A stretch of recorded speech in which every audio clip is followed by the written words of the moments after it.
ओम ज्ञानतिमिरन्धस्य ज्ञानाञ्जनशलाकया चक्षुरुन्मिलितं येन तस्मै श्रीगुरवे नमः। श्रीचैतन्यमनोभीष्टं स्थापितं येन भूतले स्वयं रूप कदा मह्यं ददाति स्वपदान्तिकं। वन्देऽहं श्रीगुरो श्रीयुतः पदकमलं श्रीगुरुं वैष्णवांश्च श्रीरूपं साग्रजातां सहगना रघुनाथान्वितं तं सजीवं साद्वैतं सावधूतं परिजनासहितं कृष्णचैतन्यदेवं श्रीराधा कृष्णपादान् सहगना ललिता श्रीविशाखान्वितंश्च। नमो विष्णुपादाय कृष्णप्रेष्ठाय भूतले श्रीमते भक्तिवेदांत स्वामीति नामिने।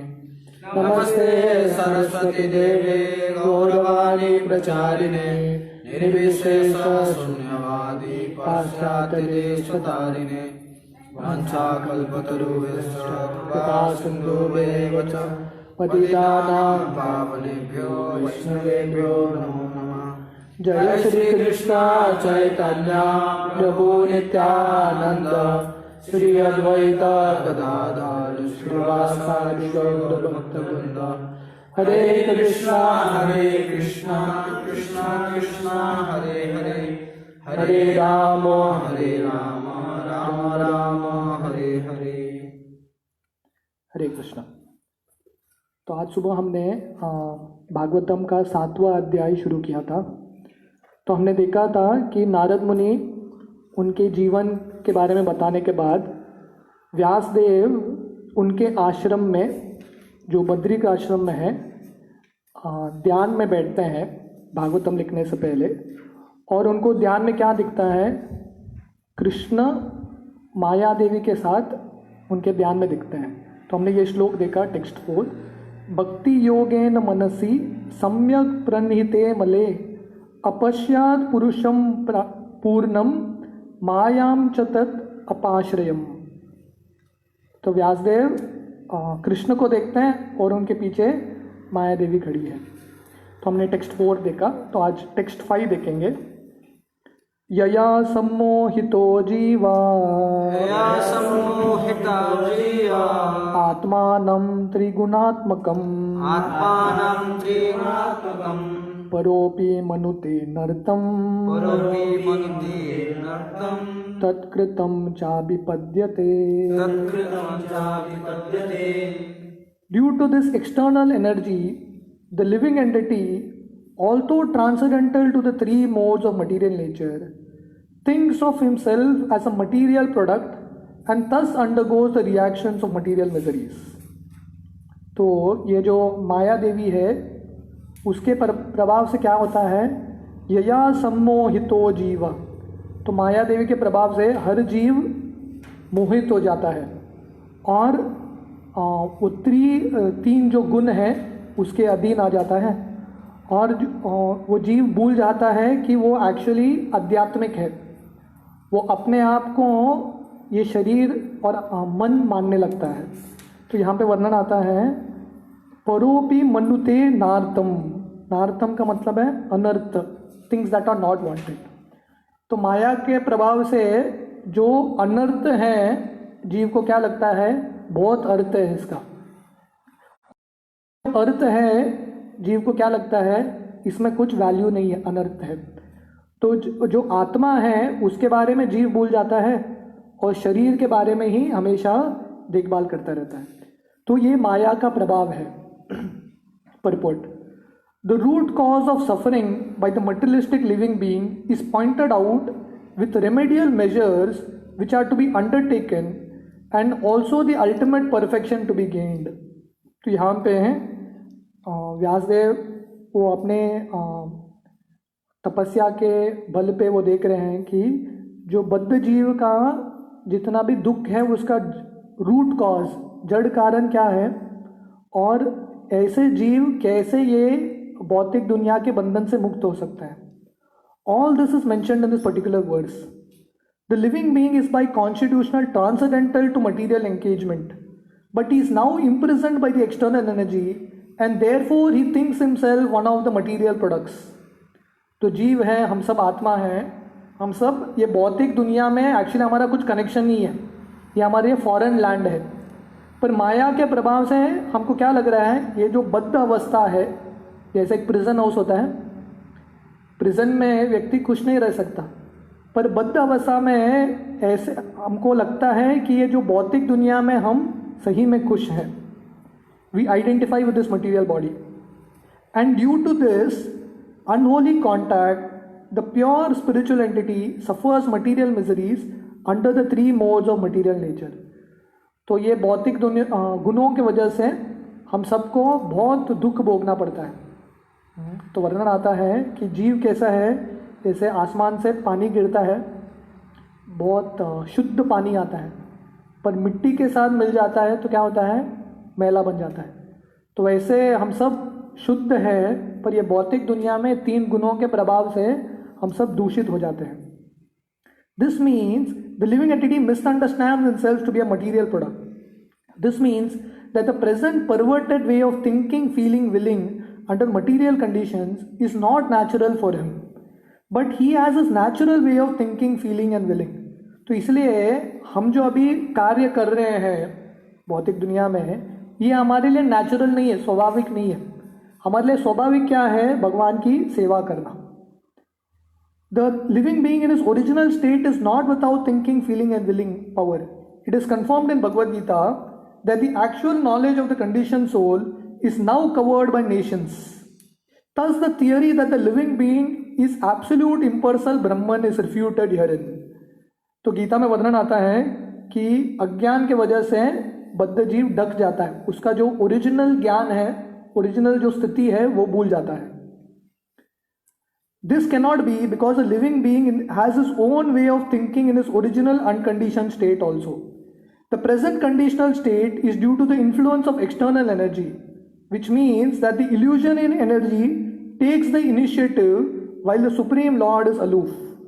तब जब माया देवी सामने आती है और जीव को पकड़ लेती है, तब क्या होता है, भगवान पीछे चले जाते हैं. तो कृष्ण और माया के साथ यह संबंध है. यहाँ पे व्यासदेव क्या देखते हैं, कृष्ण सामने हैं और माया पीछे है. पर बद्ध जीव के कंडीशन क्या होता है, माया सामने रहती है और कृष्ण बहुत दूर रहता है. तो भक्ति का मार्ग मतलब ये सिचुएशन को चेंज करना. कृष्ण जब हम सामने लाएंगे तो ऑटोमेटिकली माया देवी पीछे चली जाएगी. The present conditional state is due to the influence of external energy, which means that the illusion energy takes the initiative while the Supreme Lord is aloof. The Lord does not desire that the living being be illusioned by external energy. The external energy is aware of this fact, but still she accepts a thankless task of keeping the forgetful soul under a illusion by a bewildering influence. तो भगवान का इच्छा नहीं है कि जीव को माया के अधीन होना चाहिए. और माया देवी कौन है, माया देवी भी भगवान की भक्त है, भगवान की शक्ति है. तो माया देवी भी नहीं चाहती कि हम उनके अधीन रहें, कि हम ये भौतिक दुनिया में कष्ट भोगें, पर उसको करना पड़ता है. जैसे जेल में एक जेलर होता है ना, सुपरिटेंडेंट होता है जेल का, उसको अच्छा नहीं लगता लोगों को पनिशमेंट देने में, पर उसको करना पड़ता है ताकि लोग सुधर जाएं.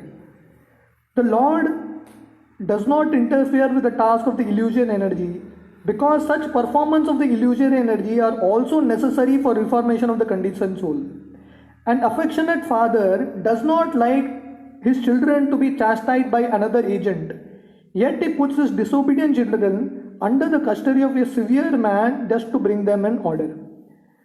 तो प्रभुपाद उदाहरण दे रहे हैं, जैसे एक पिता होते हैं, माता पिता, जब बच्चा सुनता नहीं है वो घर में पढ़ाई करने का कोशिश करते हैं. जब बच्चा सुनता नहीं है तो क्या करते हैं, ऐसे बच्चे को ट्यूशन टीचर के अंदर डालते हैं, और specially strict tuition teacher, right, बहुत स्ट्रिक्ट है. तो क्या होता है, वो डांट के उसको सुधारता है, राइट. पिताजी चाहते नहीं है पर बहुत बार करना पड़ता है. तो वैसे ही भगवान माया देवी के अंदर हमको बेचती है, किसके लिए, ट्यूशन सीखने के लिए. ट्रेनिंग क्या है, हमको सिखाने के लिए कि ये दुनिया में नहीं रहना है. तो माया देवी बहुत स्ट्रिक्ट ट्यूशन टीचर है, डंडा लेके बैठती है उधर, हमको पढ़ाती रहती है लेसन्स. तो कृष्ण का काम और माया का काम एक तरह से दोनों एक ही है। कृष्ण गीता में हमको बोलते हैं मेरे पास आ जाओ, प्रेम से बोलते हैं।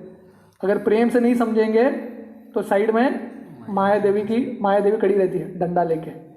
इस तरह से नहीं तो उस तरह समझना ही पड़ेगा, लेसन सीखना पड़ेगा। And but the all affectionate almighty father at the same time desires relief for the condition soul, relief from the clutches of illusory energy. The king puts the disobedient citizens within the walls of a jail, but sometimes the king, desiring the prisoner's relief, personally goes there and pleads for reformation, and on doing so, the prisoners are set free. तो प्रभुपाद यहाँ पे दो उदाहरण दे रहे हैं। जैसे एक उदाहरण है, पिताजी अपने बच्चे को ट्यूशन्स में डालती है। वैसे ही एक राजा होता है, अपने प्रजा से प्रेम करता है, पर प्रजा जब उसका सुनता नहीं है, रूल्स रेगुलेशंस फॉलो नहीं करता, तो राजा क्या करता है, उनको जेल में भेजता है। क्यों जेल में क्यों डालते हैं? इसके लिए नहीं कि उसको दंड देना चाहिए। दंड क्यों देते हैं? ताकि वो सुधर जाए। पर बहुत बार कभी कभी राजा दया से ऐसे जेल में जाके जो प्रिजनर्स हैं उनका उद्धार करता है। Similarly the supreme Lord descends from his kingdom upon the kingdom of illusory energy and personally gives relief in the form of Bhagavad Gita, where he personally suggests that although the waves of illusory energy are very stiff to overcome, one who surrenders unto the lotus feet of the Lord is set free by the order of the Supreme. तो जैसे कभी कभी राजा jail में जाता है, तो वैसे ही भगवान ये भौतिक दुनिया जो जेल है उसमें आते हैं। क्यों? कृपा करके वो चाहते हैं हम सबका उद्धार हो जाए। तो श्रील प्रभुपाद लिख रहे हैं कि भगवान जानते हैं कि ये जो माया है उसको पार करना बहुत मुश्किल है, पर भगवान ये भी जानते हैं कि कोई जीव उनका शरण ले लेगा तो ऐसा माया से पार हो जाएगा। देवी एष गुणमयी मम माया दुरत्यया मामेव य प्रपद्यन्ते माया मेताम तरन्ति। जो माया दुरत्यया है, पार करना बहुत मुश्किल है, वो कैसे संभव हो सकता है? जब कोई भगवान का शरण लेता है। This surrendering process is the remedial measure for getting relief from the bewildering waves of illusory energy. तो ये भौतिक दुनिया के कष्टों से, पीड़ाओं से मुक्त होना है तो क्या करना पड़ेगा? हमको भगवान का आश्रय लेना पड़ेगा। Surrender unto Krishna. तो वो एक ही मार्ग है, this is the only way. अगर हम भगवान के शरण जाएंगे तभी हम माया के प्रभाव से, जो कष्ट हैं उससे हम मुक्त हो सकते हैं।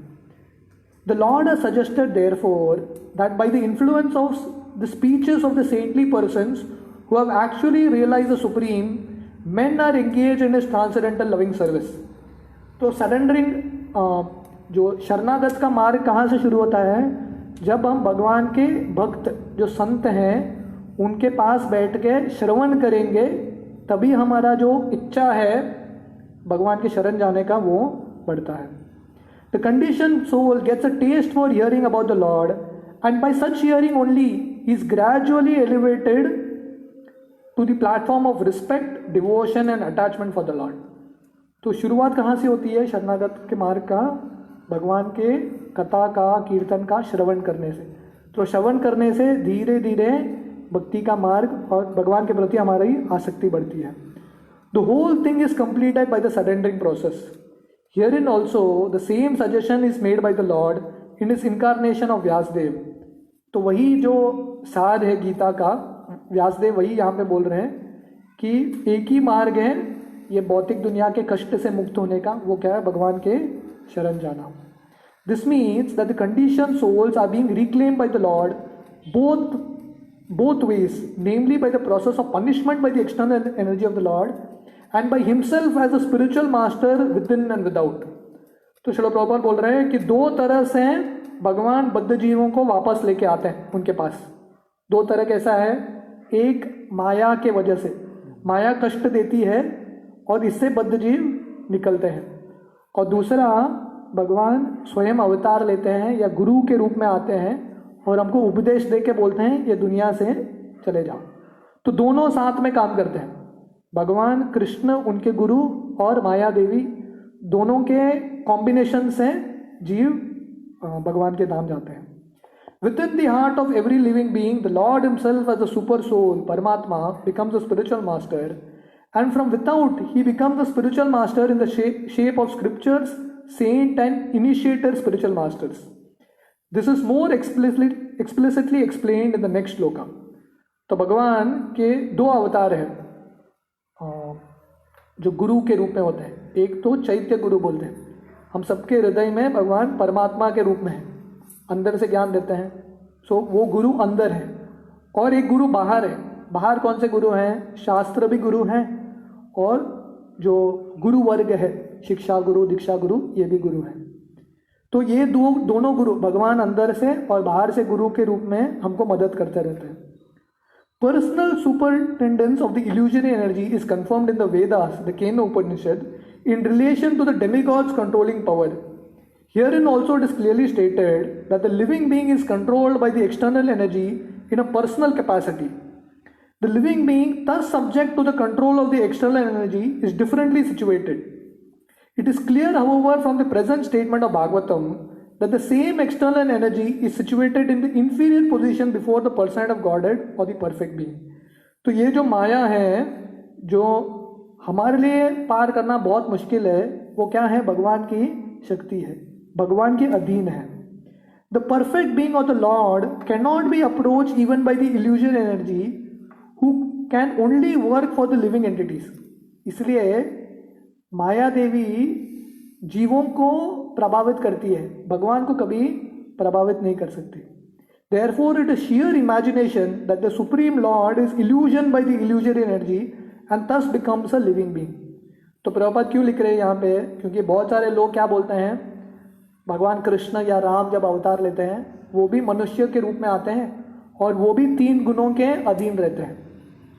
तो प्रभुपाद बोलते हैं ये नहीं हो सकता, क्योंकि व्यासदेव ने क्या देखा? व्यासदेव ने कृष्ण को देखा और माया को देखा, पर माया कृष्ण के अधीन थी, controlled, fully controlled by Krishna. If the living being and the lord were in the same category, then it would have been quite possible for Vyasadeva to see it, and there would have been no question of material distress on the part of the illusion being, for the supreme being is fully cognizant. तो प्रभुपाद लिख रहे हैं कि अगर जीव और भगवान एक ही स्तर के थे तो व्यासदेव क्या देखते थे कि भगवान और जीव साथ में कंधे, एक दूसरे के कंधे पे हाथ रख के खड़े हैं. ऐसा नहीं होता है. जो जीव हमेशा भगवान के अधीन है, और अगर जीव भगवान जैसे हैं तो जीव माया के अधीन क्यों आते हैं? उसको कष्ट क्यों होता है? तो जीव कभी भगवान बन ही नहीं सकता. So there are so many unscrupulous imaginations on the part of the monists to endeavor to put the Lord and the living being in the same category. Had the Lord and the living beings been in the same category, then Srila Shukadeva Goswami would not have taken the trouble to describe the transcendental pastimes of the Lord, for they would be all manifestations of illusory energy. तो बहुत सारे मायावादी हैं, वो क्या करते हैं, हम जीव को, साधारण जीव को और भगवान को एक स्तर पे लाने का कोशिश करते हैं. अगर जीव, भगवान भी जीव के जैसे होते तो इतना बड़ा भागवतम 18,000 श्लोक साधारण जीव के लीलाओं के बारे में लिखने की क्या जरूरत है? जरूरत नहीं है, राइट? क्योंकि भगवान दिव्य है, इसलिए भगवान की कथा के बारे में वर्णन आता है. Shrimad Bhagavatam is the summum bonum remedy for suffering humanity in the clutches of maya. तो व्यासदेव यहाँ पे देख रहे हैं कि वो कृष्ण को देखते हैं और माया को देखते हैं, और देखते हैं कि माया के आगे कौन है? सब जीव हैं जो माया से पीड़ित है. तो व्यासदेव सोच रहे हैं कि इनका उद्धार कैसे होगा माया के जाल से, तो इसलिए वो भागवतम लिखते हैं. Srila Vyasadeva therefore first of all diagnose the actual cause of the condition souls, that is they are being illusion by the external energy. इसलिए भागवतम लिखने से पहले व्यासदेव क्या करते हैं? डायग्नाइज करते हैं. जो डॉक्टर होता है दवाई देने से पहले क्या करता है? पेशेंट का हिस्ट्री देख के रूट कॉज ढूंढता है. ऐसे ही कुछ भी दवाई नहीं देता, ट्रायल एंड एरर नहीं, रूट कॉज ढूंढता है. इसलिए व्यासदेव पहले उनको समझ में आता है, नारद मुनि से सुना है, अभी खुद के अनुभव से वो देख रहे हैं कि जीवों का जो कष्ट है क्यों है, क्योंकि वो भगवान को भूल गए हैं और माया के अधीन है. इसलिए वो भागवतम सोल्यूशन के रूप में लिखते हैं. He also saw the perfect supreme being from whom illusory energy is far removed. So he saw both the disease conditioned souls and also the cause of the disease. तो व्यासदेव माया को देखते हैं जो जीवों को कष्ट देती है, और व्यासदेव कृष्ण को भी देखते हैं कि ये कृष्ण भगवान का आश्रय लेंगे तो लोग जीव माया के जंजाल से छुटकारा पाएंगे. The remedial measures are suggested in the next verse. Both the Supreme Personality of Godhead and the living beings are undoubtedly qualitatively one, but the Lord is a controller of the illusory energy, whereas the living being entity is controlled by the illusory energy. तो भगवान और जीव, भगवान और हम सब एक तरह से गुण के रूप में एक ही हैं, क्वालिटेटिवली वन, पर फर्क क्या है? भगवान माया को कंट्रोल करते हैं और माया हमको कंट्रोल करती है. Thus the Lord and the living beings are simultaneously one and different. तो इसलिए अचिंत्य भेद अभेद तत्व, हम जीव और भगवान गुण के रूप में एक ही हैं, पर क्वांटिटी शक्ति के रूप में बहुत फर्क है. हम बहुत छोटे से अणु हैं और भगवान विभु हैं. Another living being is transcendental, otherwise another point is distinct herein. The eternal relation between the Lord and the living being is transcendental. Otherwise, the Lord would not have taken the trouble to reclaim the conditioned souls from the clutches of Maya. In the same way, the living being is also required to revive his natural love and affection for the Lord, and that is the highest perfection of the living being. तो जो हमारा भगवान के साथ संबंध है वो नित्य है, और हमको क्या कोशिश करना चाहिए? भगवान के साथ हमारा जो संबंध है उसको वापस स्थापना करने का कोशिश करना चाहिए. Srimad Bhagavatam treats the condition soul with the aim to that goal of life. तो श्रीमद् भागवतम क्या है? एक मेडिसिन की तरह है, ट्रीटमेंट की तरह है, जो बद्ध जीव के बीमारी को क्योर कर सकता है. तो सोल्यूशन क्या है? व्यासदेव यहाँ पे कृष्ण को देखते हैं, माया को देखते हैं, और ये देखते हैं कि जो सब जीव हैं माया से पीड़ित हैं. तो अभी सोल्यूशन क्या है? सुत गोस्वामी अगले श्लोक में बोलता है, टेक्स्ट 6. अनर्थो उपशमम साक्षात् भक्ति योगम अदोक्षजे लोकस्या अज्ञानतो विद्वान् चक्रे सात्वत संहिता. The material miseries of the living being, which are superfluous to him, can be directly mitigated by the linking process of devotional service. But the mass of people do not know this, and therefore the learned Vyasadeva compiled this Vedic literature, which is in relation to the supreme truth. तो सुत गोस्वामी लिख रहे हैं कि जब व्यासदेव देखते हैं कि जड़ कारण क्या है जीवों के कष्ट का, दुख का, तो देखते हैं कि इसको मिटाने के लिए क्या करना पड़ेगा? हर एक जीव को भगवान की सेवा करनी पड़ेगी. भक्ति योगम अदोक्षजे. तो सोल्यूशन क्या है? भगवान अदोक्षज का भक्ति योग करना पड़ेगा. तो इससे क्या होगा? जितने भी पीड़ा है उससे मुक्त हो जाएंगे. और ये समझाने के लिए, ये साइंस समझाने के लिए व्यासदेव क्या करते हैं? चक्रे सात्वत संहिताम, ये भागवतम की रचना करते हैं. Purport. Srila Vyasadeva saw the all perfect supreme personality of Godhead. This statement suggests that the complete unit of the personality of Godhead includes its parts and parcels also. तो व्यासदेव ने पूर्ण पुरुषोत्तम भगवान को देखा, और भगवान को देखा मतलब भगवान के जितने भी शक्तियां हैं वो सबको साथ में देखा. He saw therefore his different energies, namely the internal energy, the marginal energy and the external energy. तो उन्होंने भगवान को देखा, भगवान के अंतरंग शक्ति, बहिरंग शक्ति, तटस्थ शक्ति, तीनों को देखा. He also saw his different plenary portions and parts of the plenary portions, namely his different incarnations also, and he specifically observed the unwanted miseries of the conditioned souls who are bewildered by the external energy. तो व्यासदेव ने भगवान के अनेक अवतारों को भी देखा, पर व्यासदेव ने सबसे इंपॉर्टेंट पॉइंट क्या नोट किया कि बहुत सब जो बद्ध जीव हैं माया के अधीन में होके कष्ट भोग रहे हैं. तो उन्होंने ये पॉइंट नोट किया. And at last he saw the remedial measure for the conditioned souls, namely the process of devotional service. और ध्यान में व्यासदेव ये भी देखते हैं कि ये कष्ट से मुक्त होने का तरीका क्या है? भक्ति योगम अधोक्षजे, भगवान कृष्ण की भक्ति करना. It is a great transcendental science and begins with the process of hearing and chanting the name, fame, glory, etc. of the Supreme Person of Godhead.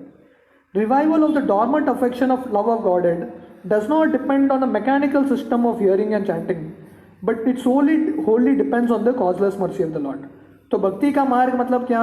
भगवान के नवविधा भक्ति, और शुरुआत कहाँ से होती है? श्रवण कीर्तन से. पर भक्ति का मार्ग मैकेनिकल प्रोसेस नहीं है.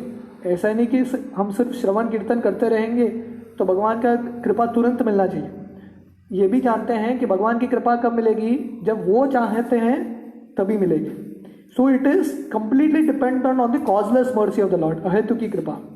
When the Lord is fully satisfied with the sincere efforts of the devotee, He may bestow him with his transcendental service. जब भगवान देखते हैं कि कोई भक्त प्रामाणिकता से उनके भक्ति के मार्ग में लगा है, तो भगवान कृपा करके उसको भक्तिमय सेवा दे सकते हैं. But even with the prescribed forms of hearing and chanting, there is at once mitigation of the superfluous and unwanted miseries of material existence. पर कोई श्रवण कीर्तन के मार्ग में शुरू भी करेगा तो क्या होता है? ऑटोमेटिकली जो भौतिक दुनिया के जो कष्ट हैं उससे मुक्त हो जाता है.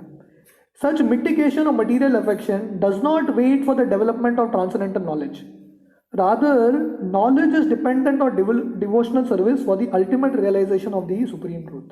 तो इसका ये मतलब है कि भगवान की भक्तिमय सेवा शुरू करने से ही हमारे जो कष्ट हैं वो धीरे धीरे मिटने लगता है. ऐसा नहीं कि पूरी तरह से परफेक्ट होने के बाद मिटते हैं, शुरुआत करने से ही मिटते हैं. तो अगले श्लोक में टेक्स्ट 7 भी बहुत इंपॉर्टेंट श्लोक है. भक्ति में श्रवण, स्पेशली हियरिंग करने से रिजल्ट क्या मिलता है हमको भगवान के बारे में श्रवण करने से, वो अगले श्लोक में बताते हैं. यस्याम वै शृणुमानायाम कृष्णे परम पुरुषे भक्तिर उत्पद्यते पुंसां शोको मोह भयापः. Simply by giving oral reception to this Vedic literature, the feeling for devotional service to Lord Krishna, the Supreme Person of Godhead, sprouts up at once to extinguish the fire of lamentation, illusion and fearfulness. तो भगवान के भक्ति के बारे में श्रवण करने से, specially Bhagavatam का, यस्याम वै शृणु मानायाम कृष्णे परम पुरुषे, भागवतम का श्रवण करने से, कृष्ण के लीलाओं के बारे में श्रवण करने से क्या होता है? भक्ति उत्पद्यते पुंसाम, हमारे हृदय में भगवान के प्रति भक्ति जो है उसका आगमन होता है. और शोक मोह भयापहम, शोक मोह और भय से हम मुक्त हो जाते हैं. ये तो 3 चीज़ हैं हर एक जीव को पीड़ित करती रहती है, शोक, मोह और भय. शोक किस चीज़ का? जो पहले हो चुका है उसके बारे में हम शोक करते रहते हैं. मैंने ये गलती क्यों किया, ये मेरे साथ क्यों हुआ, रोते रहते हैं, शोक करते रहते हैं. और अभी जो स्थिति है उसके वजह से हम मोहित रहते हैं हमेशा, इल्यूजन, जो रियलिटी वो हम देख नहीं पाते. और तीसरा, हमेशा भय रहता है. किसका भय? आगे क्या होगा उसके बारे में भय रहता है. जो पास्ट है, भूत है, उसके बारे में शोक रहता है. जो वर्तमान है उसके बारे में मोह रहता है. और जो आगे आने वाला भविष्य है उसके बारे में भय रहता है. जैसे अभी कोरोना का फेज है, राइट, हर एक को भय है, क्या होगा आगे दुनिया में पता नहीं. तो ये शोक, मोह और भय से मुक्त होने का तरीका क्या है? यस्याम वै शृणुमानायाम, हम जब कृष्ण के बारे में ध्यान से सुनेंगे, श्रवण करेंगे, तब हम शोक, मोह, भय से, तीनों चीज से मुक्त हो जाएंगे. तो हम इसका परपोर्ट पढ़ेंगे. There are various senses of which the ear is the most effective. तो श्रील प्रभुपाद बोल रहे हैं हमारे अलग अलग इंद्रियां हैं, 5 इंद्रियां हैं, पर सबसे प्रमुख इंद्रिय कौन सा है? कान. This sense works even when a man is deep asleep. ये एक ही इंद्रिय है जो आदमी जब सोता है तभी भी काम करता है, एक्टिव रहता है, कान. One can protect himself from the hands of an enemy while awake, but while asleep, one is protected by the ear only. तो जब आदमी जागा हुआ है तब शत्रु आता है तो अपने आप की रक्षा कर सकता है, पर अगर कोई सोया है, शत्रु आया है नहीं है कैसे समझ में आएगा? कान से ही समझ में आएगा. The importance of hearing is mentioned herein in connection with attaining the highest perfection of life, namely getting rid from the 3 material pangs. तो यहाँ पे श्रवण का महत्व है, स्पेशली ये 3 चीज़ों से हमको मुक्त होना है, तो शोक, मोह और भय. Everyone is full of lamentation at every moment. He is after the mirage of illusory things and he is always afraid of his supposed enemy. तो ये दुनिया में हर कोई ये 3 चीज़ से पीड़ित रहता है. किसी न किसी चीज़ के बारे में शोक करता रहता है, हमेशा किसी न किसी चीज़ का मोह रहता है, उसको प्राप्त करने का इच्छा रहता है, और किसी न किसी व्यक्ति के बारे में किसी चीज़ के बारे में भय रहता है. And it is definitely suggested herein that simply by hearing the message of Srimad Bhagavatam, one gets attachment for the Supreme Person of Godhead Shri Krishna, and as soon as this is affected, the symptoms of the material disease disappears. तो भगवान कृष्ण के बारे में सुनने से, खासकर भागवतम के बारे में सुनने से, तो क्या होगा? हमारे कृष्ण के प्रति जो आसक्ति है तुरंत उत्पन्न होता है, और हमारे जो भौतिक बीमारी है वो छूट जाता है. Srila Vyasdev saw the all perfect person of Godhead, and in this statement the all perfect person of Godhead Shri Krishna is clearly confirmed. तो हमने देखा कि जब व्यासदेव कृष्ण को देखते हैं और माया को देखते हैं, वर्णन आता है अपश्यात पुरुषम पूर्णम, तो पूर्ण पुरुषोत्तम को देखते हैं. वो श्लोक में वर्णन नहीं आता है कि वो कृष्ण है, पर यहाँ पे स्पेसिफिकली व्यासदेव क्या बोलते हैं? कृष्ण परम पुरुषे. वो जो 4थे श्लोक में बोले थे कि उन्होंने पूर्ण पुरुषोत्तम को देखा था, वो पूर्ण पुरुषोत्तम कौन है? स्पेसिफिकली नाम आ रहा है, कृष्णे परम पुरुषे. तो इट इज, इसलिए श्रील प्रभुपाद लिख रहे हैं, Srila Vyasadeva saw the person of Godhead, and in this statement the all perfect person of Godhead is Sri Krishna is clearly confirmed. तो इसका आगे का जो तात्पर्य है कल सुबह देखेंगे. हरे कृष्णा.